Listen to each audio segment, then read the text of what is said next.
আছে এটা চলে যাবো এরা এই জায়গায় কাজ করে এবারে আটকানো ঠিক আছে তাহলে এটা আরেকটা হাইলাইট আরেকটা সমস্যা ঠিক আছে আটকালে সমস্যা ঠিক আছে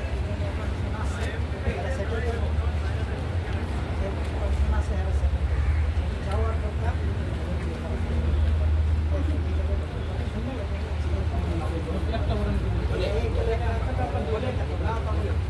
আমরা জিএম চিনি না আমরা এই ঘন্টায় কাজ করছি জিএম এর কথা বলে তাহলে জিএম রাইনা দিবে আর সাইডে দিমু আমরা দুপুরে কাজ করাইছে আমরা আমরা দেখা বলো আমরা কেন দিয়ে কথা বলছি এগুলা কাজ করতে জিএম এর আমার